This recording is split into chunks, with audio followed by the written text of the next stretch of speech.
Okay, so hey guys, and welcome back to another Axel 72 video, and in today's video I'm going to be giving my prediction for the Jai Opetaia versus Claudio Squeo fight. And so if you are new around here and you haven't yet subscribed, please do so. Like the video if you do indeed like the video, and let's get straight into this. So this is Jai Opetaia yet again defending his IBF World Cruiserweight title.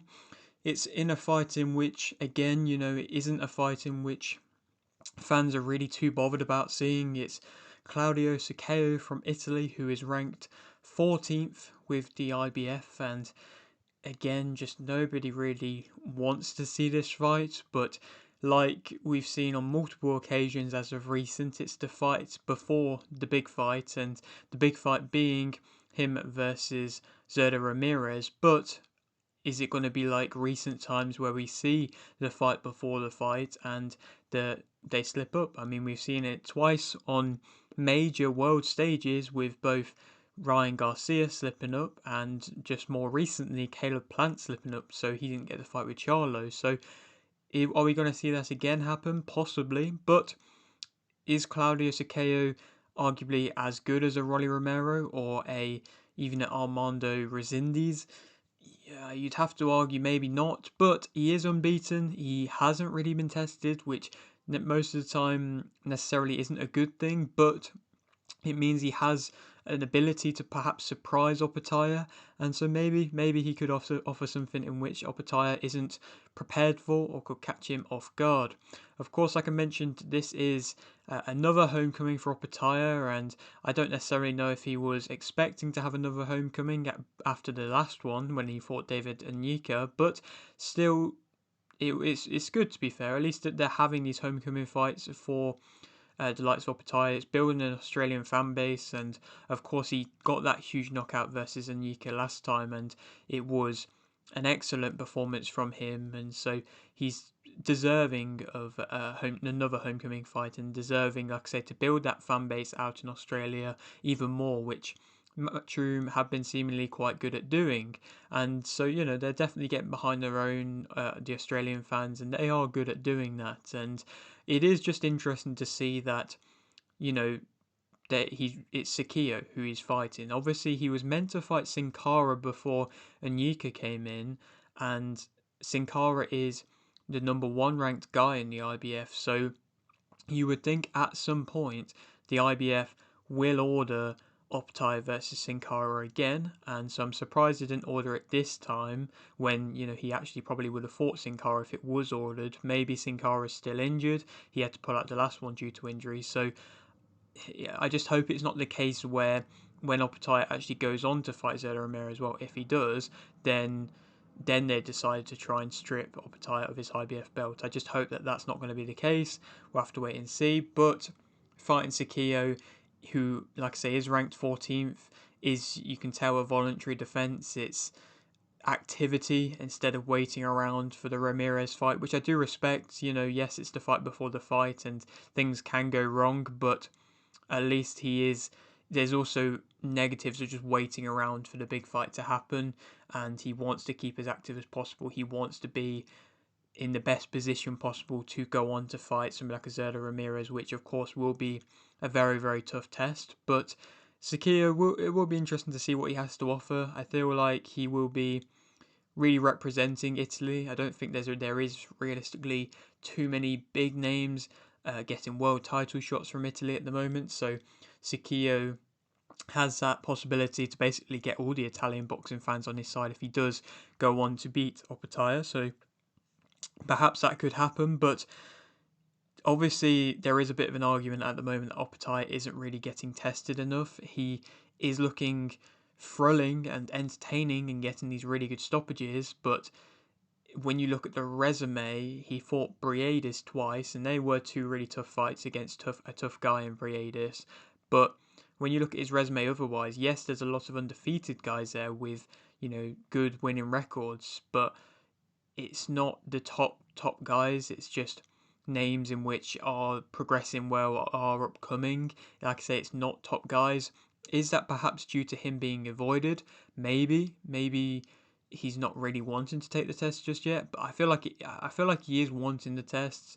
I think he is just getting avoided a bit, and I think he is getting frustrated due to the fact that he is being avoided because, arguably, stylistically, he probably is the most skilled cruiserweight in the world. Does that mean he's the best? I don't know, but he's the most skilled, arguably, and he has the talent to be a pound for pound star if he was to get the right matchups and the right matchmaking, and if he was to go on to fight a Ramirez and win, then he does have a conversation of himself being put in that pound for pound kind of rankings. And so, with the fact that he is so exciting, he's still, young realistically. Maybe fighters are just not really wanting to fight him. I mean, Badu Jack, another champion, really hasn't been fighting that regularly. Of course, he's just fought Mikhalian, but that was after a couple years of not fighting. And so the division, I feel like, isn't progressing that well at the moment, and they are really in need of that big top fight between him and Ramirez, which does seem like it will be happening with His Excellency getting involved, but realistically, we just have to keep our fingers crossed. Also on this card, there is some good names, and the Australian talent is definitely there. There's a few good names progressing. Connor Wallace is a light heavyweight who's been signed with Matchroom just as of recent, and so he's on the card. That'll be interesting to see what he has to offer. Terra Moana is on the card, and he's been looking excellent, getting multiple first or second round stoppages, and he's been looking brutal. And he's in against another guy who's an unbeaten guy. I think he's called Singh, and he's 6-0, I think. So he has another opportunity to put on a good display against an undefeated upcoming fighter. Max McIntyre, I think, is an underrated fighter. I think he's a really good talent. He's got 6 knockouts and 7 victories. He's been looking really good, and he's now 7-0. So he's on the card as well. So there definitely is some good Australian talent on the card, just to mention a few. And so I am excited for that. But to speak about Opetaia skill-wise as a fighter, he adjusts well. I think he's had to learn to adjust well. And I think from the fights against Briadis, he's had to learn to be able to handle punishment and to be able to handle defensive. He can't just get drawn into a fight. I feel like Briadis definitely drew him into a fight on multiple occasions, but he did beat Briadis better by making the necessary adjustments in the second fight from the first fight. But still, I think he also showed the adjustments even better in the David Onyeka fights, because he did get rocked. I think it was in the first round, and he managed to, of course, not get dropped or anything, but he was able to adjust, clinch when necessary, and then just was a bit more wary of the power of Onyeka, not getting too comfortable. He's a composed fighter, Opetaia, for the most part, but he just can't get too comfortable, and that is a tendency that happens to almost every fighter realistically when they are at a high level, when they take arguably a step down in opposition and they have the hype behind them, especially in the homecoming, and it's easy enough to become a bit complacent and get caught with a shot. And I feel like I say, Opetaia's adjustment making is improving. He plants his feet seemingly always at the right time for the most part. He's got fast hands, he's got explosive power, which is something which most fighters in which he's been able to be in there with as of recent haven't been able to deal with.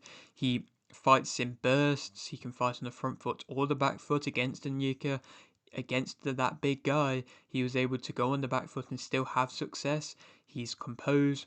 He changes levels well. He's definitely spiteful when he's throwing, and you can see that aggressive nature in when he's throwing.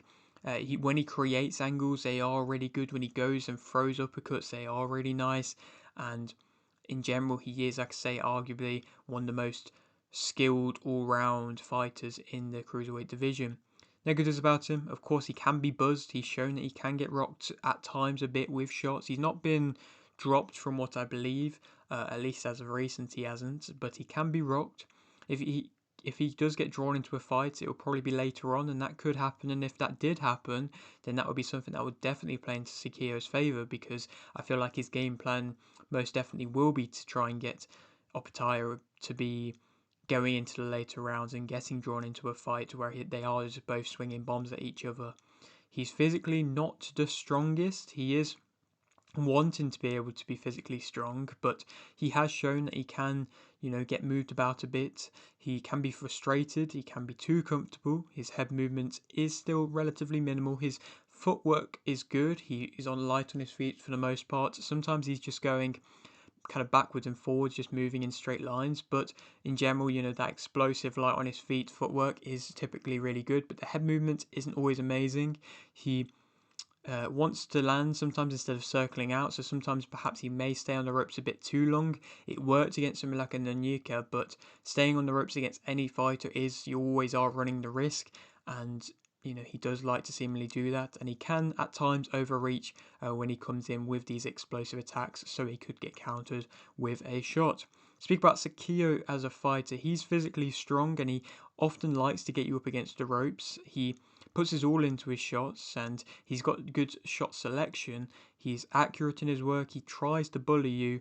He wants to move you around and he doesn't really smother his work. So when he does get you up against the ropes, he is quite an aggressive fighter as well, and he likes to get his shots off. And it's definitely, like I say, not going to be a game plan that I would say for Opetaia to just go and stand toe to toe with Squeo, especially if his back's up against the ropes, because Squeo could easily land a shot which could cause problems to Opetaia. And like I say, it's a very risky game to be playing, and if he is studying somebody like a Zerda Ramirez in preparation for that fight, then you don't want to be up against the ropes against somebody like a Zerda Ramirez either, because he's really good at fighting with fighters up against the ropes and putting on that front foot pressure. So if he's using this fight as a kind of gauge to what to expect from somebody like a Zerda Ramirez, then I would like to see an Opetaia circling around a bit more and not just getting into a fight. Squeo is quite flat-footed. He has a lack of defense. He's definitely the slower out of the two. You can kind of see when he's going to throw big for the most part. He can have a tendency to load up a bit, especially when he is fighting at a mid-range. He can be caught coming in. He's the smaller fighter. He follows you around a lot. He's got quite low guard, so he definitely is there to be hit. He squares up quite a lot. He swings quite wildly, and he can tire as well. So even if this does go into the later rounds, he could definitely tire out, and Opetaia has been shown that at times he can tire out, but that was fighting at the tremendously high pace of when he fought Briadis, so will that happen again? I'm not too sure, but in the way of a prediction, I think that Opetaia is going to be able to win, and I think he is going to be able to win by a knockout in round 3. I think it will be quite a convincing performance. I think, like I say, there is multiple defensive tendencies that aren't going to go in Squeo's favour. If he is just going to be walking forwards with his hands low, then he could definitely walk onto a shot from Opetaia, and I don't think he's had to deal with that level of power so far yet. And again, I think it could be another quite destructive knockout to add to the one in which Opetaia has already had this year. This one, the knockout of the year contenders in which he's already had. Maybe he could go and get another one here, and that would again be a huge statement to really showcase that he is deserving, or it's about time that we're going to be seeing him in against Ramirez. And I feel like everybody will be calling for that Ramirez fight as soon as he does, if he does win this next fight. And of course, he could go, everybody wants to see him go on to fight Ramirez. He could go on to fight Dorticos if Dorticos does win. Dorticos is 39 years of age and he is fighting for the WBO and WBA belts, so maybe that fight could happen. You never really know. If not, and if something goes wrong with the Ramirez-Dorticos fight, then Cinkara realistically is the option, just to get rid of that IBF mandatory that you don't really want lingering about when you are going for unification / maybe going for undisputed in the future. But yeah, that is it for today's video. Hope you did enjoy. Like the video if you did indeed like the video, subscribe if you're new, and thanks for watching.